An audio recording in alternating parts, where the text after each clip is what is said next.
Students, आज हम लोग साइंस के सेकंड चैप्टर के छठे लेक्चर में यूज़फुल माइक्रो ऑर्गेनिज्म के बारे में बात करेंगे। तो हम देखते हैं बहुत सारे माइक्रो ऑर्गेनिज्म इस अर्थ पर प्रेजेंट है, हमारे एटमॉस्फेयर में प्रेजेंट है, हमारे आसपास प्रेजेंट है। उसमें से बहुत सारे माइक्रो ऑर्गेनिज्म जो होते हैं जो हमारे लिए यूज़फुल होते हैं, बहुत सारे ऐसे होते हैं जो हार्मफुल होते हैं। जो यूज़फुल होते हैं उनके बारे में हम लोग बात करते हैं। तो यूज़फुल जब माइक्रो ऑर्गेनिज्म, आपको पता है बैक्टीरिया आते हैं, तो कुछ बैक्टीरिया के बारे में हम लोग जानते हैं क्या वो कैसे यूज़फुल होते हैं। तो जैसे बैक्टीरिया और फंजाई जो है ये दोनों ही डिकम्पोज़र के रूप में काम करते हैं, और ये जो दोनों हैं ये डेड प्लांट्स और एनिमल्स को क्या करते हैं, ये उसे सड़ा देते हैं और उसे डार्क ऑर्गेनिक मैटर में कन्वर्ट कर देते हैं, जिसे हम कहते हैं ह्यूमस। और वो ह्यूमस जो होता है उसका यूज़ हम लोग खेतों में एज ए खाद के रूप में करते हैं, मैन्योर के रूप में करते हैं। ब्लू ग्रीन एल्गी हो गया और कुछ और सिम्बियोटिक बैक्टीरिया होते हैं जो हेल्प करते हैं एटमॉस्फेरिक नाइट्रोजन को फिक्स करके सॉइल की फर्टिलिटी बढ़ाने में। आगे हम देखें तो कुछ ऐसे बैक्टीरिया होते हैं जो कुछ जानवर होते हैं जैसे काऊ, सीप, गोट, इन सब के इंटेस्टाइन में पाए जाते हैं, और ये हेल्प करते हैं digestion of grass and plants by the breaking of cellulose. मतलब सेलुलोज को तोड़कर, वो बैक्टीरिया सेलुलोज को तोड़कर प्लांट और ग्रासेस को वहाँ उनके पेट में डाइजेस्ट करने में हेल्प करते हैं। एरोबिक बैक्टीरिया जैसे बैसिलस हो गया, स्यूडोमोनास हो गया, प्रोटियस हो गया, ये सारे के सारे जो हैं ये सीवेज मतलब नालियों को साफ़ करने में हेल्प करते हैं। सीवेज ट्रीटमेंट में इनका यूज़ होता है। आगे हम देखें कुछ बैक्टीरियल एक्शन होता है जो bacterial action on the sewage result in the production of slugs which is rich in the nitrogen and is used as manure after drying. मतलब बैक्टीरिया का जब एक्शन होता है सीवेज पे तो उसके रिजल्ट में कुछ स्लग्स प्रोड्यूस होते हैं, और इस स्लग्स में नाइट्रोजन प्रेजेंट होती है, जिससे हम लोग बाद में सुखा देते हैं, और सुखाने के बाद उससे हम as a manure, as a खाद के रूप में यूज करते हैं खेतों में। Treatment of sewage by certain bacteria produce biogas which is used as a fuel. कुछ ऐसे बैक्टीरिया होते हैं जिनका यूज़ हम लोग जब सीवेज के ट्रीटमेंट यानी नालियों की सफाई में करते हैं तो बायोगैस प्रोड्यूस होता है, और वो बायोगैस हम लोग एज अ फ्यूल यूज़ करते हैं। फ्यूल का मतलब ईंधन।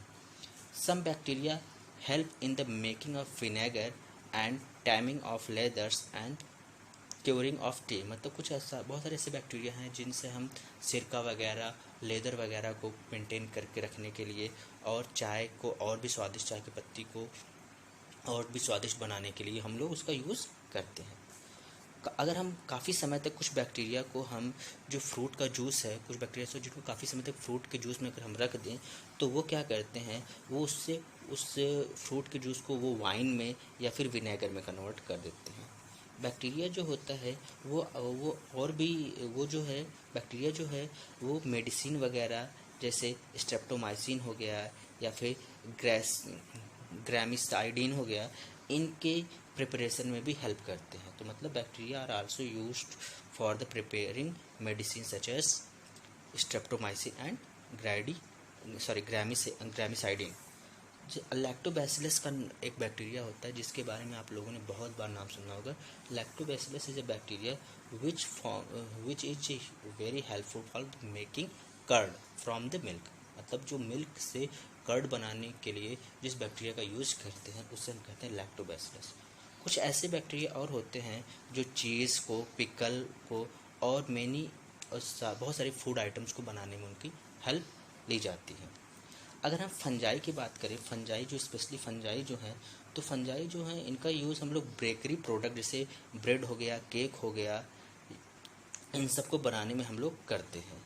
तो अगर हम लोग देखें कुछ फंजाई ऐसे भी हैं जिनसे हम लोग एंटीबायोटिक्स, जो बीमारियों से लड़ने वाली दवाइयाँ होती हैं, उनका भी प्रोडक्शन करते हैं। जैसे पेनिसिलिन जो है, पेनिसिलिन एक एंटीबायोटिक्स है जिसका मैन्युफैक्चर पेनिसिलियम नोटाटम नामक एक फंजाई से हुआ है।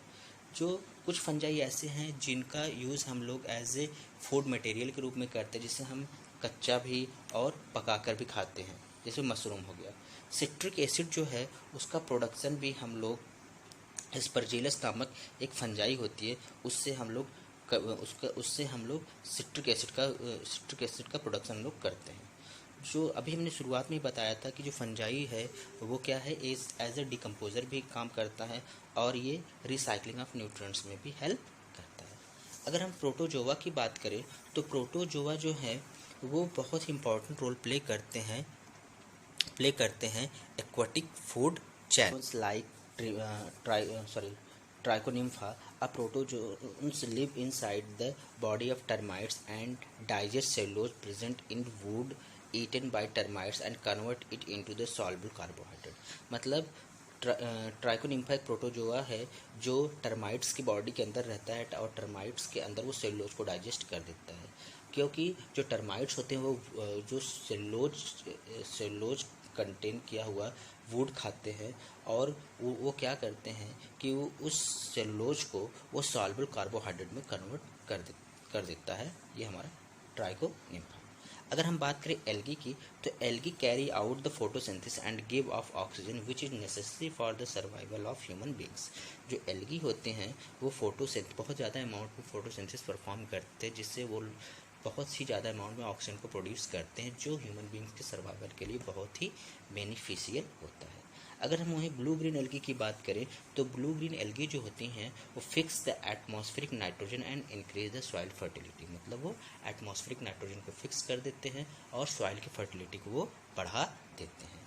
अगर हम क्लोरेला और पोरफायरा की बात करें, ये क्लोरेला और पोरफायरा भी एल्गी ही हैं जिनका यूज़ हम लोग एज फूड के रूप में करते हैं, यानी सी फूड के रूप में इन्हें करते हैं। ब्राउन एल्गीज होती हैं जिन्हें हम कैल्प्स कहते हैं, रेड एल्गी कहते हैं, और कैल्प जो होते हैं is a rich gelatin substance potassium, मतलब का वो बहुत ही ज़्यादा का प्रोडक्शन करते हैं और ये जो होते हैं इसकी वजह से। सेल वॉल ऑफ डाइटम्स की बात करें, तो cell wall of diatoms contain the silica which is used for the making glass, toothpaste and for the polishing. मतलब जो सेल वॉल होती है डाइटम्स की जिसमें सिलिका प्रेजेंट होता है, उसकी मदद से हम लोग ग्लास, टूथपेस्ट और पॉलिशिंग मटेरियल को तैयार करने में हम लोग यूज़ करते हैं। तो थैंक यू। इस वीडियो में नेक्स्ट वीडियो में हम लोग बात करेंगे हार्मफुल बैक्टीरिया।